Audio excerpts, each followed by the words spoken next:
Assalamualaikum warahmatullahi wabarakatuh. Hello everyone, we are from Group 4. Consists of me, Indah Putri Larasati, Sinta Khairiyah, Kirana Ayu Dewardeni, Syairi Lalatul Awaliyah, Afita Nisrina, Emilia Agustin, and Aisyah Sarinastiti. We will presenting about consecutive interpreting, so happy watching.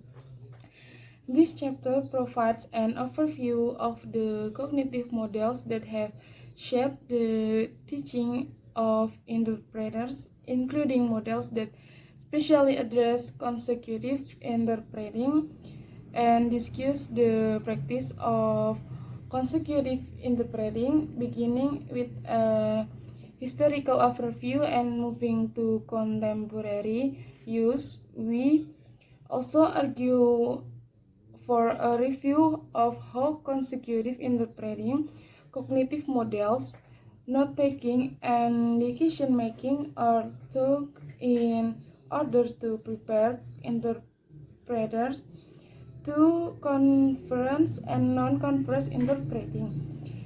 Consecutive interpreting, or CI, is defined as the process of interpreting after the speaker or signer has completed one or more idea in the source language and then pauses while the interpreter transmits that information. The durations of the source language can be anywhere from a few seconds to several minutes. Long consecutive is a phrase used to describe consecutively interpreting a possibly an entire speech at a time, while short consecutive refers to consecutively interpreting a short passage, possibly a word, to a few sentences, with or without the aid of notes. Assalamualaikum warahmatullahi wabarakatuh. Hello everyone. My name is Sinta Khairiyah. My NPM is 091 901 3641. Here I want to continue what my friend said. Consecutive aspect. Models of interpreting have developed over the years as a ways to conceptualize the ways in which interpreters perform their work. Pachecker of 2004 reports on models that reflect many levels of analysis within interpreting studies. We have chosen to examine here some two cognitive and interactional models that have impacted both spoken and seen language interpretation and have particular relevance for consecutive interpreting. Then, Colonomos at 1987 described three stages of cognitive processing, each with its own cognitive text. First, focuses on some of text associated with assessing short-term and long-term memory for knowledge.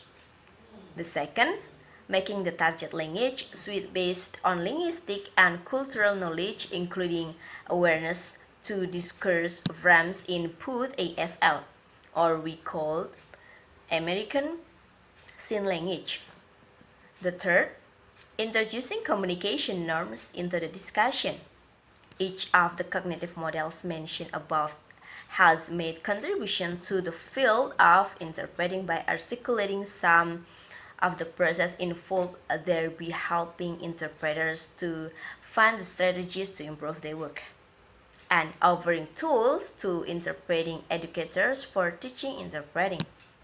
However, the models have also invited further debate about the complexity of interpreting, which has led to further research into communication process and the ways in which interpreting affect communication among participants who don't share the same language. For example, Pachecker at 1992 on model of interpreted interaction brings attention to the perspective of the individuals in the event, moving use away from a role focus to the text and content. Then Alexeva at 2002 emphasizes 7 parameters that influence the interpreted events.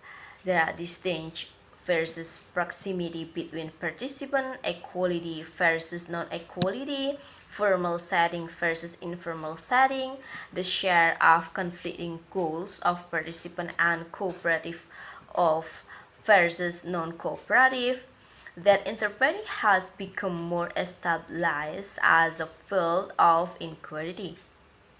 It has led to increased recognition of interpretation-mediated interaction.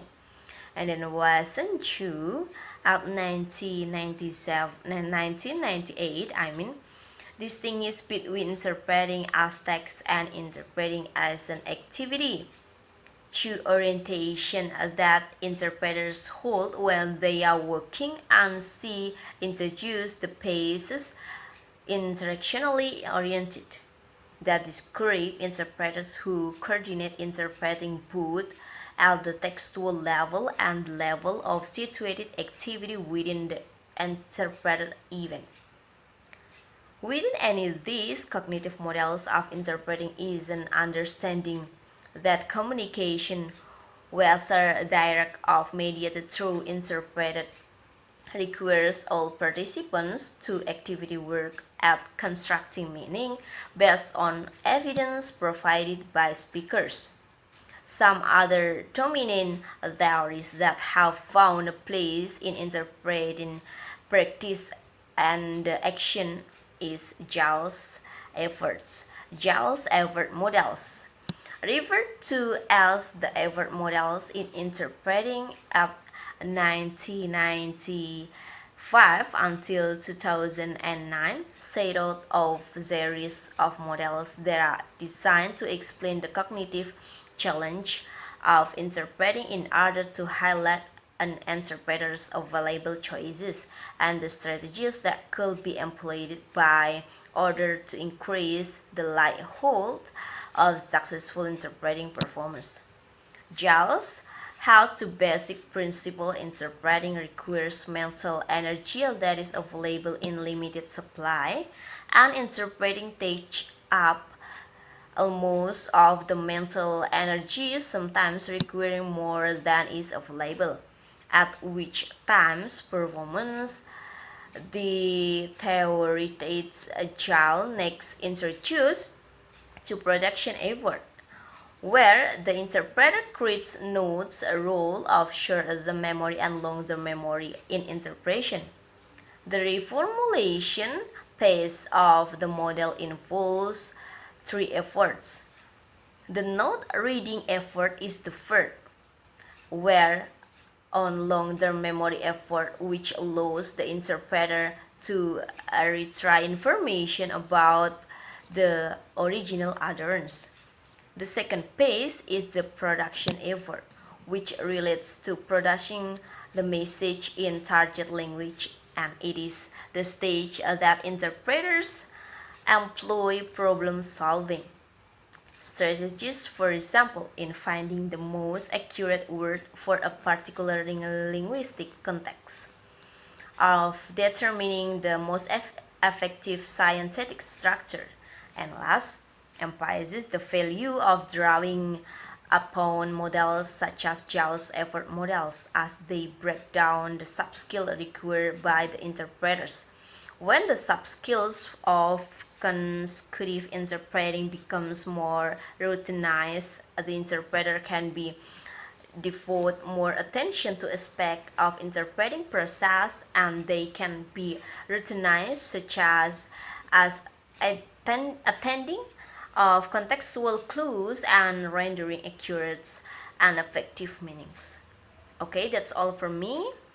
Thanks for the attention, and the new presentation will be continued to my friends. Thank you.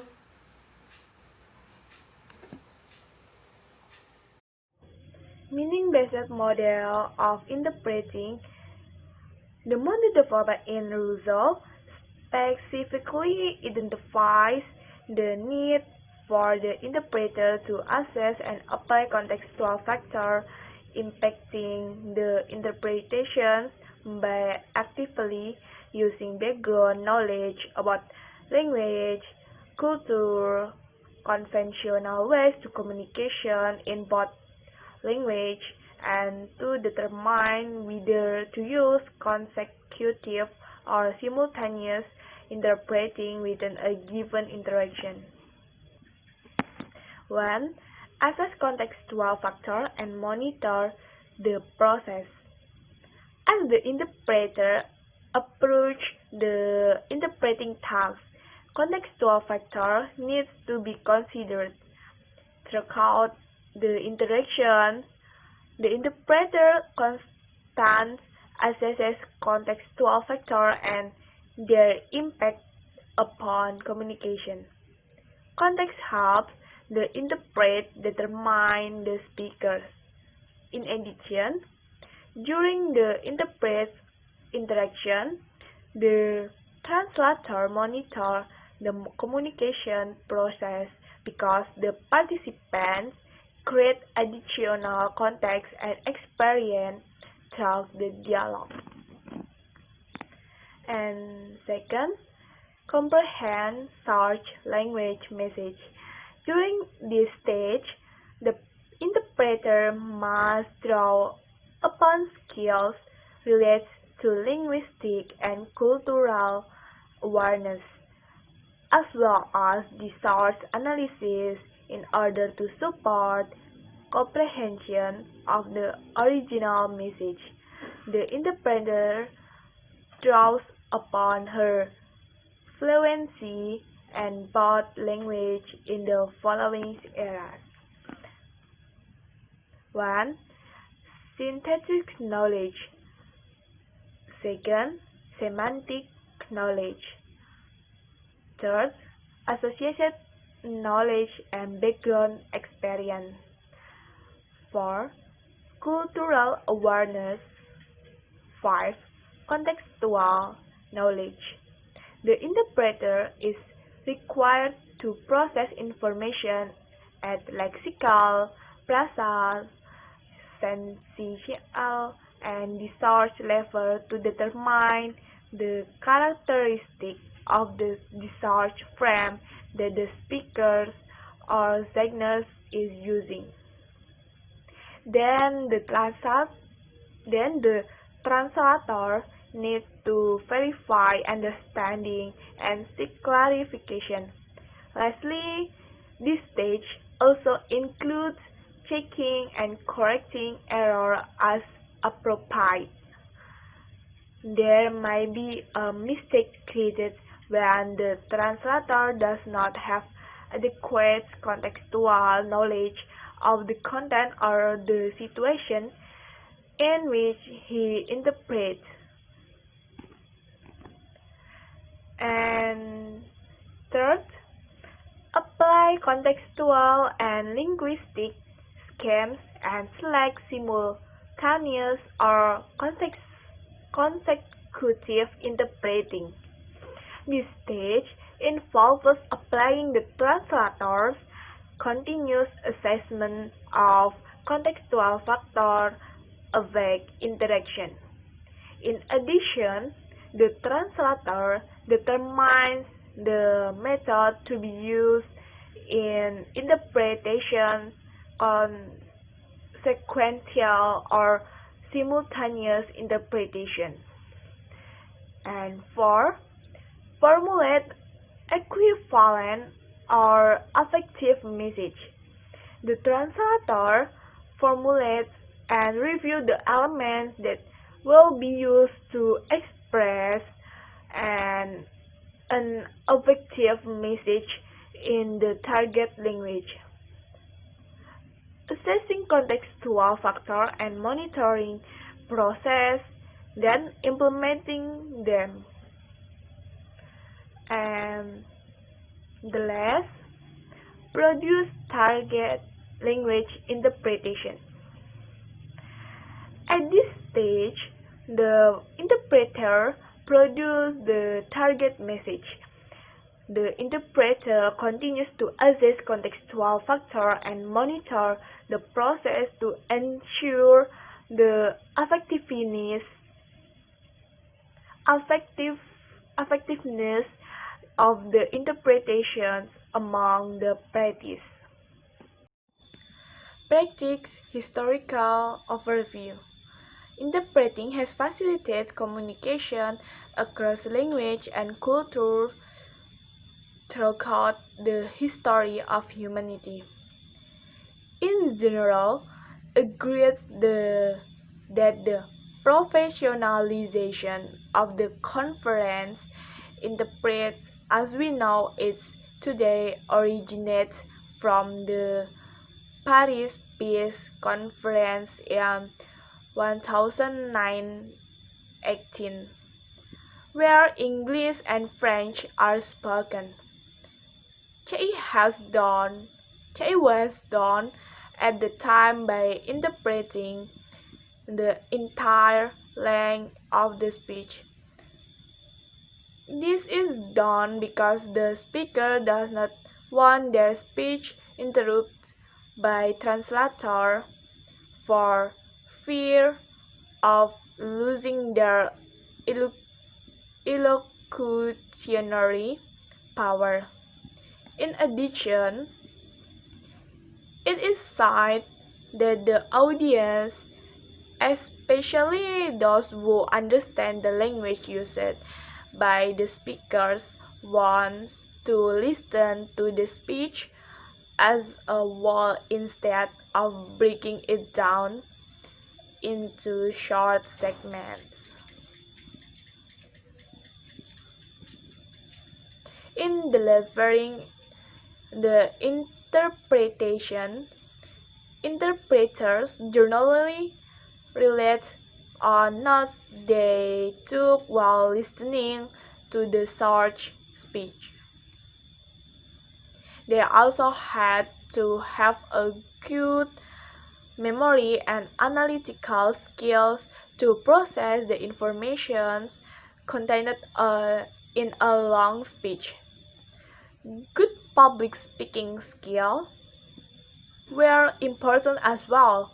Science interpreters rendered their interpretations on the day just like the search speaker. The feasibility of interpreters made it easy for the audience to take notice of the special skill the interpreter exhibited. This period in European context is called the Golden Age of CI. Assalamualaikum warahmatullahi wabarakatuh. My name is Syahri Lailatul Awalia. I want to explain about contemporary setting. Stimulus interpreting has taken over consecutive interpreting, mainly to save time in multilingual conference arrangements. Consecutive interpreting may be used if special equipment of stimulus interpreting or an interpreter that can handle stimulus interpreting is not available or too expensive for the client. However, there are still several scenarios where consecutive interpreting is the preferred mode by a communication interpreted in the interpretation that both verbal and gesture are due to the translator. In general, near the speaker in the consecutive interpreting setting, consecutive interpreting is more flexible to communicate and clarify with participant, organize dialogical discourse, and see the physical condition of the participant and their environment. Thus, consecutive interpreting is generally considered appropriate if the number of participants is small and face-to-face dialogue dominates, such as in doctor and patient session. The longer time required for consecutive interpreting.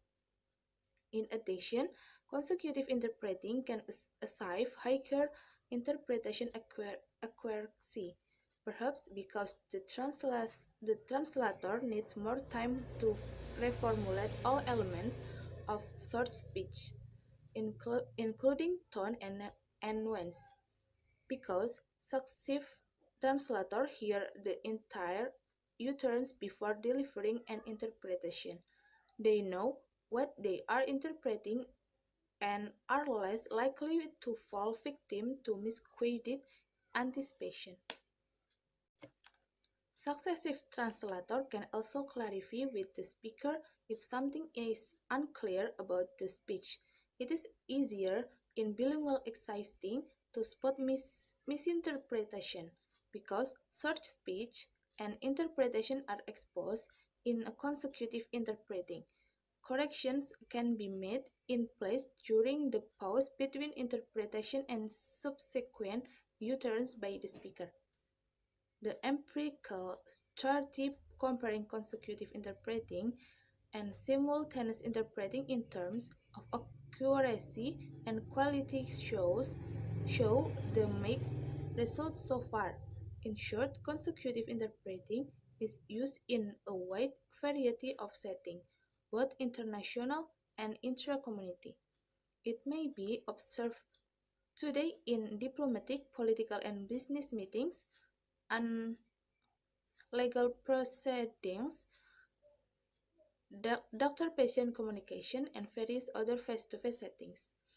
Unavailability of equipment, the preference for a consecutive interpreting over stimulant interpreting can be attributed to the flexibility of consecutive interpreting in handling dialogical communication and the belief that consecutive interpreting is more suitable for accurate and complete translation in high risk event where the interpretation can become a trial record.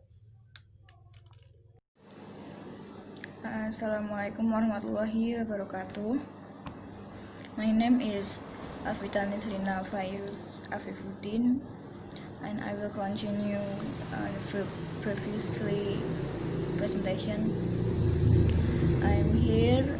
I will present about features and trends.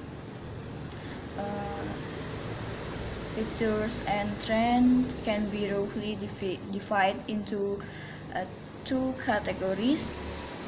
And first is CI for interactive face-to-face communication between parties, and CI for monological one-to-many communication with little interaction with the audience. In either case, the length of segment which interpreter interprets at time varies between setting and even within a single discourse.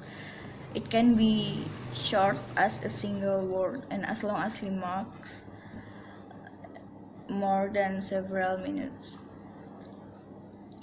As for the directionality of interpreting, in contrast, SI, in which interpreters often works unidirectionally, consecutive interpreters predominantly work in both directions between the two languages, especially in face-to-face dialogue.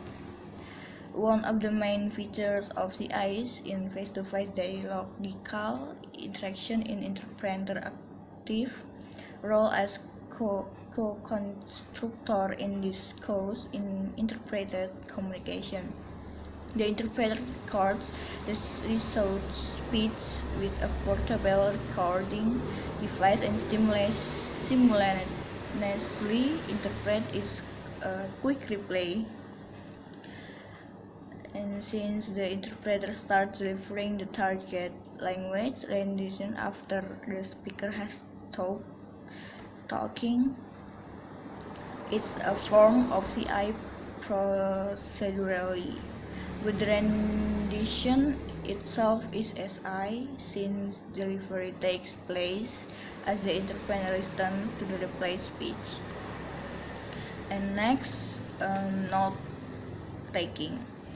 Also, language interpreters have frequently relied on technique used in creating mind maps in order to support their interpretation and translation. building on visual memory technique and combining the maps with some written words and symbols. As for the choice of language in note-taking, different approach have been suggested by interpreting practitioners and research.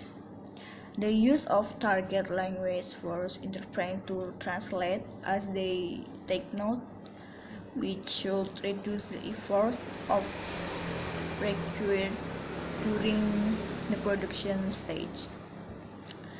In contrast, the use of language may require less effort with note-taking, but more effort during the production stage.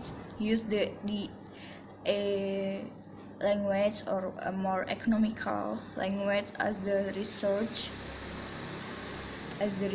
of target language may also contribute to efficient and consistent note-taking. That's from me. I thank you for your attention. Wassalamualaikum warahmatullahi wabarakatuh. My name is Emilia Agustin. Today I'm going to explain about CI in interpreting education. Number 1. The role of CI in conference interpreter training. In the context of conference interpreter training in higher education, CL usually means long concept or long consecutive with systematic note-taking and is taught accordingly with a focus on monological communication. In this practice, note-taking is an essential part of the exercises. Public speaking skills are also emphasized. Another belief associated with using CI in conference interpreter training is that rendition by the interpreter should not be longer than the source utterance. Number 2. The role of CI in interpreter training for non-conference settings. In training for legal and healthcare interpreters in spoken languages, CI is taught on the basis of how it is practiced in the real world. Since theological CI is the predominant mode in the actual practice of legal and healthcare interpreting, realistic exchange in courtroom and hospital settings are often used for exercises. In short-term programs, however, the time spent acquiring basic skills such as analytical listening, note-taking, and etc. For the professional interpreting category, NAATI are the national standard and accreditation body for translators and interpreters in Australia. Includes two types of CI in its exam, such as CI for dialogues and CI for unidirectional passages. The utterance to be interpreted doesn't normally exceed 60 words in dialogues interpreting, and the length of a passage to interpret at a time is about 130 until 170 words in monologue interpreting. These approaches ultimately address the problem the study to examine the ways in which CI is taught in program, and the perception of educators about the use of CI, and some educators and recent graduates of interpreters education programs see consecutive interpreting only as a stepping stone in the development of CI, not as a mode to be used throughout an interpreter's career. Such preparation offers students insight into the variety of opportunities and demands that may be made of them in the market. And the last one, teacher's direction in CI training. Notwithstanding the great diversity within each category. CI training for conference interpreters generally focus on monological long concept as a preparatory stage for SI, while CI training for non-conference settings aims to reflect professional environment through dialogic scenario-based exercises. Although financial and human resources may be limiting factors, each training approach would benefit from adopting current practices of the other, without compelling theoretical grounding or empirical evidence to support the belief that students trained in monological long CI will be able to handle any type of CI. Teachers of conference interpreting should be encouraged to pay more attention to the diverse range of CI their students may engage in after graduation. Educators and students have opportunities to examine ways to integrate research and practice, resulting in authentic classroom learning. There is a need to continue exploring the role of cognitive models of interpreting and a CI as part of the crucial skill set that interpreters require in order to work in a variety of settings and all stages of their career. That's all from me. Assalamualaikum warahmatullahi wabarakatuh. My name is Aisyah Sarina Siti. My NPM is 0919013371. Here I want to make the conclusion about consecutive interpreting. Provides an overview of the cognitive models that have shaped the teaching of the interpreters. Cognitive aspect number 1. Focus on some of the texts associated with accessing short-term and long-term. Number 2. Making the target language switch based on linguistic and cultural knowledge. Number 3. Introduction communication norm into the classroom. The reformulation phase of the model involved 3 efforts. Number 1. The note reading effort. Number 2. The production effort. Number 3. The value of drawing upon models such as they break down the sub-skill required by interpreters. Base model in interpreting, access cognitive factor and monitor the process. Comprehend source language message. Apply conceptual and linguistic terms and stimulation or consecutive interpreting. Historical overview. Interpreting has facilitated communication across language and culture throughout the history of humanity. Contemporary setting. Stimulus interpreting has taken over consecutive interpreting, namely to save time in multiple conference arrangement.